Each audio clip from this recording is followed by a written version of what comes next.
total, hindi ko na kailangan yung affidavit mo. Your narrative here is under oath. Hindi ko na kailangan yung affidavit mo. All I have to do is to take out your statement basis of filing a case. The death. You take responsibility for his death. Walang maniwala na abogado sa akin yan. That Hindi would po be sir, long shot. hindi po abogado, nandito pa lang tayo I was sa Senado. referring sa korte. to the policy na ginawa ko para sa mga pulis. Yes, sir. Sabi At ko, nagbunga for that, yung I full polisiya. take full responsibility. How about Ala- si Carl Alam mo ma'am, Anthony Nunez? before you rumble on those many things. No, I'm not rambling, Mr. Chair. Very specific yung mga tanong Hindi, ko. specific ang law. Guilt is personal. Tanong ko muna ng abogado. Okay lang po. Kayang-kaya kong magtanong sa abogado. Ah, Sige, tanong ko itanong muna ko ngayon po. before we proceed. No. Hindi tayo I have magkakaintindihan prepared dito. these questions with my Guilt legislative is staff. personal. Yes, it's very personal. Okay, so my colleagues, no, the president is getting tired. So kung meron tayong questions for the address to the former president, tanungin na lang natin.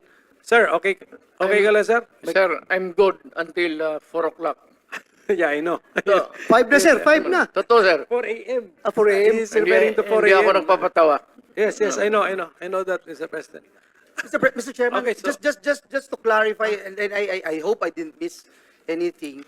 When Colonel Grijaldo made mention about him being asked to lie and being asked to be influenced by a legislator, he is by himself, Mr. President. Can you answer the There's question? no one in the room who can Witness. actually. Sino daw naka-witness ng exchange Is na there yon? anyone, sir? At present the time, the two lawyers of Colonel Garma, they were on the right side of at the back that time, Your Honor, because it was discussed in the table on this place, and it was shown to them also. It can be seen by the two lawyers, because we are only 5 in the room, Your Honor. And seen and heard Yes, Your Honor. the words that you uttered a while ago. Just because one of the lawyer reacted when I refused to confirm the statement, because the holdings of this paper, Your Honor, like this, it was on the second page, and I've seen some notes or names, and my name was indicated in that statement. So when I rejected, or I don't want to say rejected, parang nag-explain na ako na hindi ko kayang i-confirm yung statement na yun. And what was the Sabi niya, reaction again? The reaction of the lawyer said.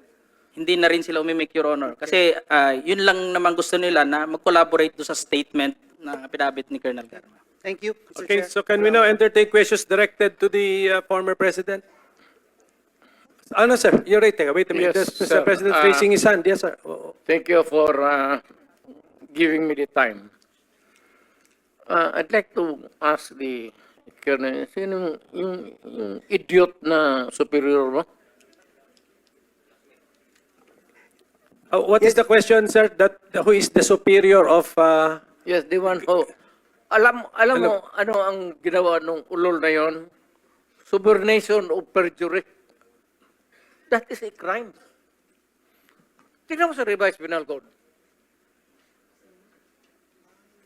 Subornation. Okay po, I think you already stated it, ano? Kaya Colonel Grijaldo. Nasagot na po niya, Mr. President. Nasa testimony na po niya. Sige po, can we now proceed? Who has questions for the Yeah, former president? Mr. Chair, Oh, I'd like to make it clear na yung ginawa ng idioto na opisyal mo o classmate mo, Sir, it's not officer, congressman. Congressman ang nagsabi sa kanya. Ganun, congressman. yung idioto na congressman, subornation o perjury yan. He was suggesting, the mere suggestion of what he wants you to do is already a crime. Under the revised penal code. Yung inuudyok mo yung tao na mag-execute ng affidavit falsely or making a false narrative, sovereign of perjury. Yes, that's a crime under the Yes. revised penal code. Yes, sir. Thank you. Sige sir, because okay, we are operating under time constraints. So sabi ko kanina hanggang 3 o'clock lang tayo. But sige, but Quick, can we, gusto ko lang habulin yung classmate mo. Ayong congressman. Parang papailan ko ng kaso. Total, hindi ko na kailangan yung affidavit mo. Your narrative here is under oath. Hindi ko na kailangan yung affidavit mo. All I have to do is to take out your statement, the basis of filing a case of subordination our of privilege. transcript of records will be available to anyone who will request, Mr. President. Okay, Committee Secretary. Transcript natin available to everyone. Okay, so anybody? Your Honor. Senator Risa? Can we? Your Honor. What is it about, ma'am? About subordination of perjury. We all know about the theory I about just wanted to subordination. say na ganun din po ang ginawa nila. Subordination of perjury. Sige po. Thank you. Thank you. Senator Risa Ontiveros is recognized. Salamat kaayo, Mr. Chair. So, bago po magsimula, gusto ko lang pong ipaalala sa ating lahat na seryosong usapin ito. At tiwala ako sa chair ng subcom na seryoso tayo dito. At hindi ko po na-appreciate ang napaka-casual na mga sagot ni dating presidente tungkol sa patayan. At tumatawa at pumapalakpak pa ang ilang kasama dito sa session hall. So siguro, tigilin na natin yung nakasanayan natin na normalize at gawing katatawanan ng patayan.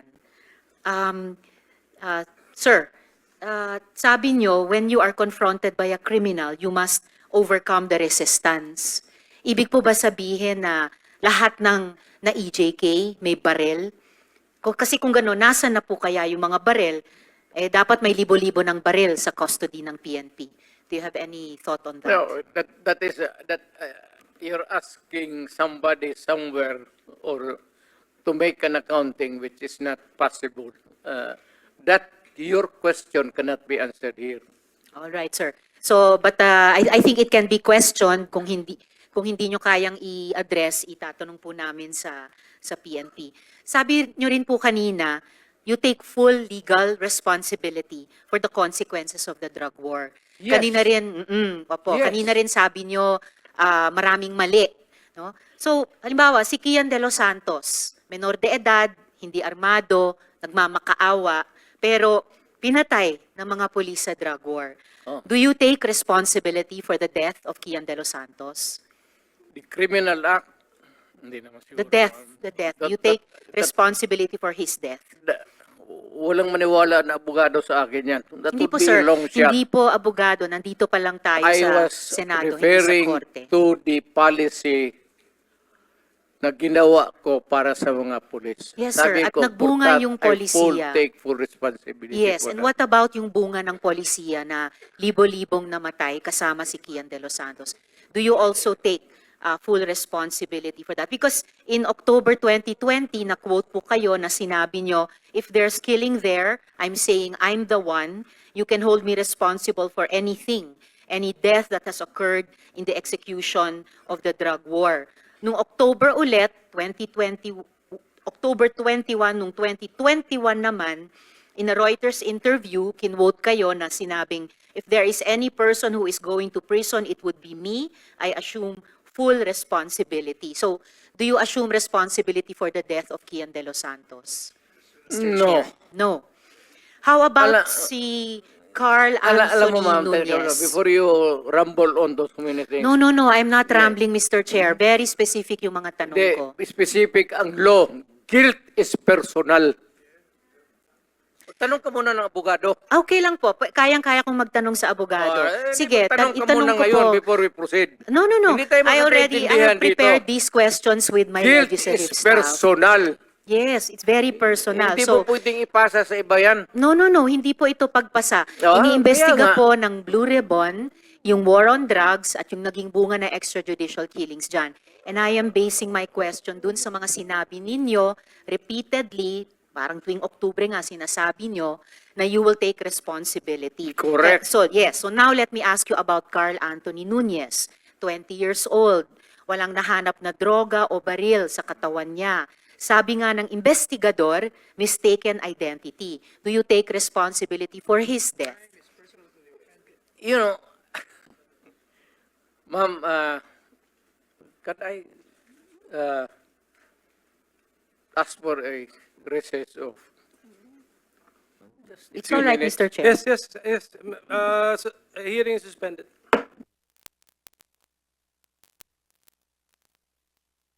The chair is fully capable of talking to a member of his subcommittee without being Alam mo, Pointed by the magpapasok siya resource ng mga person. gano'n na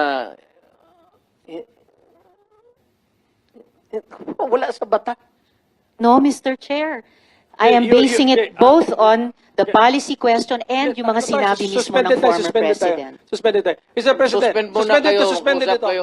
Mr. President, ano to? You can answer it in the way that you want to answer it. Pwede kang hindi masumagot, sabi mo or what? Sige, so are we ready? Are we ready to resume? Okay, Can you na tayo. repeat the question, Hindi, ma'am? we will now, Yes. wait a minute. So, okay, our hearing is resumed.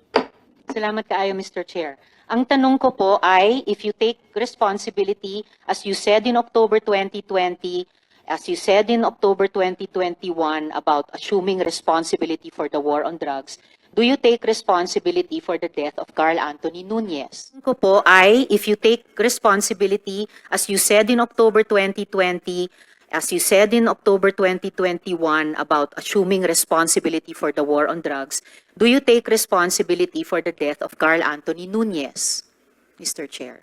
Alam mo, yung policy, ma'am, hindi mo nakuha yung yung policy ng presidente. Nakuha ko po, policy I maker was din po talking ako. about the policy. I take full responsibility yung sinabi ko na war on drugs.